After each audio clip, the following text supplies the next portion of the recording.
शुरू यहोवा खुदा के नाम से जो बड़ा मेहरबान और रहम वाला है। खुदावंद यीशु मसीह में आप सबकी सलामती हो।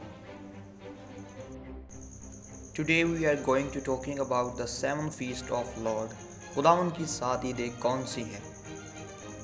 खुदावंद की ईदें, लफ्ज़ ईद का सुनते ही हमारे जहनों के अंदर एक मेज़ आ जाता है जिसके ऊपर बहुत सारे खाने मौजूद हैं और अब हम उनको ख़ानदान के साथ मिलकर एंजॉय कर रहे हैं। हमारे पास अच्छे कपड़े हैं, बहुत सारे पैसे हैं, तो एक माशरे के अंदर रहते हुए हमारे जहन के अंदर सकत यही आती है, यही तस्वीर कशी होती है कि हमारे सामने बहुत सारी अच्छी चीज़ें मौजूद है। लेकिन बाइबल इसके बारे में क्या बयान देती है और बाइबल ईद की बाबत क्या तालीम देती है, इस टॉपिक पर हम बात करेंगे।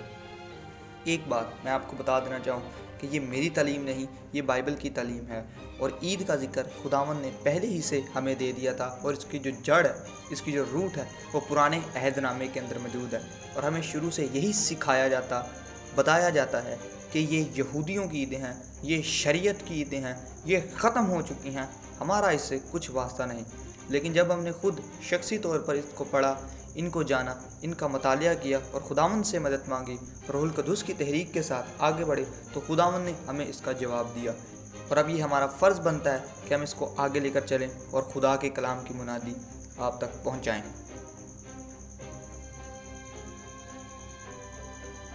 चूँकि इनका ज़िक्र पुराने अहदनामे के अंदर है, इस वजह से हमारे जहनों के अंदर ये सवाल पैदा होता है कि पुराना अहदनामा मुश्किल है, हमें पढ़ने की ज़रूरत नहीं, बल्कि हम नए अहद के मानने वाले हैं। हम यीशु मसीह को जानते हैं, हमने मसीह को जान लिया, ये काफ़ी है। लेकिन क्या हम ये नहीं जानना चाहते कि मसीह का रहन सहन क्या था, मसीह की विलादत किस तरह हुई, किस तरह उन्होंने अपनी ज़िंदगी को जिया और जितनी भी बातें उनकी बाबत पुराने अहदनामे के अंदर लिख दी गई थी पेशन गोई की सूरत में, नबूवत के तौर पर, वो नए अहदनामा में लफ्ज़ ब लफ्ज़, हरफ ब हरफ उसी तरह पूरी होती हैं। तो पहले इनको जानना हमारे लिए ज़रूरी है। लेकिन हमारी बातों को इसलिए रद्द कर दिया जाता है क्योंकि ये पुराने अहद की बातें हैं। हम सब के 2 हाथ हैं और 2 हाथों के ज़रिया से हम किसी भी काम को सर अंजाम दे सकते हैं। एक हाथ से काम हो जाता है, लेकिन जो काम बारबुरदारी का हो, ज़्यादा वज़नी हो, उसके लिए हमें दोनों हाथ दरकार होते हैं।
और जब हम इनको और बेहतर तौर पर समझने की कोशिश करें तो यहाँ पर दो लफ्ज़ हमारे लिए नहायत अहमियत रखते हैं। एक लफ्ज़ मजमा और दूसरा लफ्ज़ है ईद।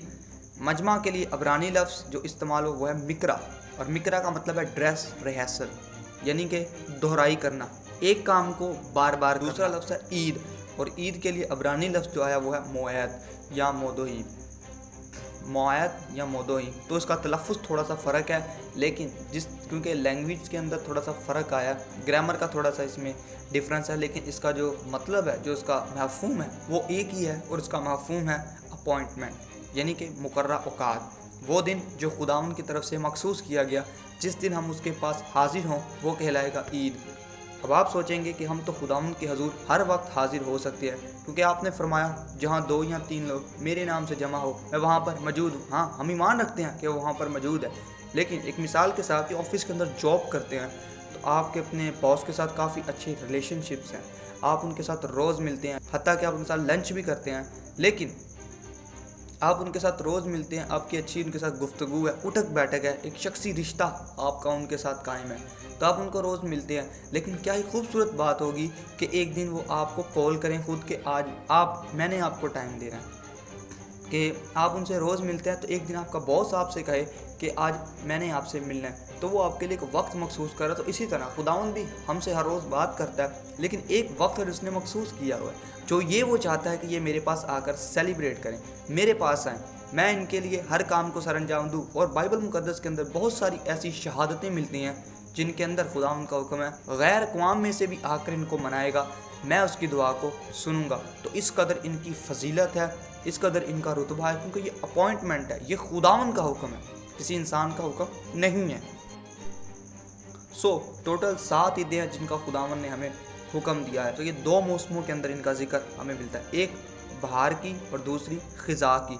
लेकिन जो सेंटर वाली ईद है ये गर्मियों के मौसम में आती है। तो जो गर्मी का मौसम है वो अपने चढ़ाव पर आ रहा होता है, इस वजह से ये कुछ गर्मियों की ईद भी कहलाती है। लेकिन जो बेसिक है वो दो मौसमों के अंदर ये ईदें आती हैं, और ये 7 ईदें जिनका खुदावंद ने हुक्म दिया है, जिनमें से पहली ईद फसा, दूसरी ईद फ़तीर, तीसरी पहले फलों की ईद, चौथी हफ्तों की ईद, पाँचवीं नरसिंगों की ईद, छठी योम कफ़ारा और 7वीं ईद ख़याम।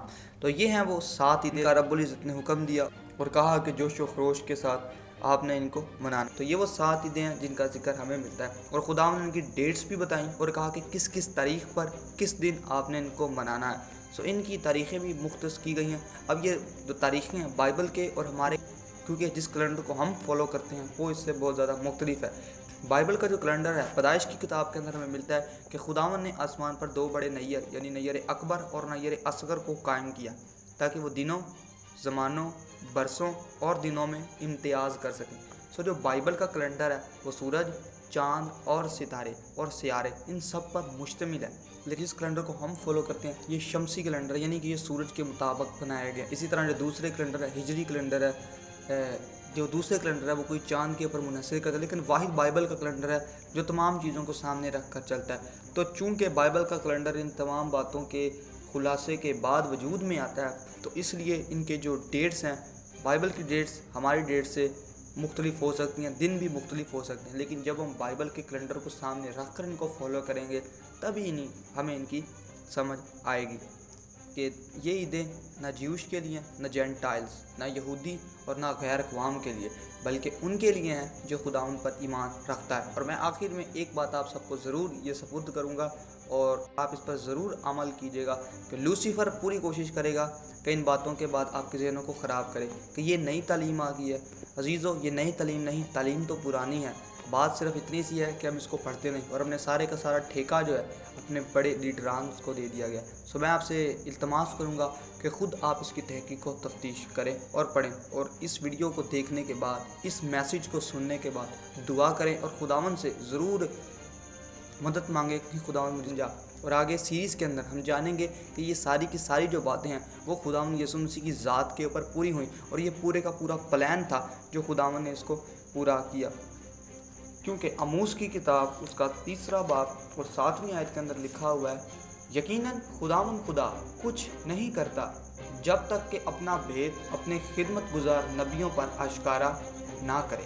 आमीन। तो यहाँ पर खुदावंद ने सबसे पहले मूसा को हुक्म दिया, फिर आगे इसकी जो फुलफिलमेंट है वो खुदावंद यीशु मसीह की ज़ात के ऊपर हुई। और रबी शाऊल, जिनका बाद में नाम पौलुस हो गया, वो भी इन ईदों को सेलिब्रेट करते थे। अगर आप इस पर अमल करते हैं तो बहुत अच्छी बात है, क्योंकि हम दुनिया में तो हैं लेकिन दुनिया के नहीं। और अगर आपने इसे बरकत पाई या अगर आप इसे एग्री करते हैं तो प्लीज़ कमेंट सेक्शन के अंदर हमें इसका जवाब ज़रूर दीजिएगा। इससे कुछ होगा तो नहीं, लेकिन मेरी और हमारी टीम की हौसला अफजाई होगी कि आप इससे इस्तिफ़ादा हासिल कर रहे हैं। तो अगर आपके पास किसी भी किस्म का सीरियस सवाल है इनके मुतल्लिक़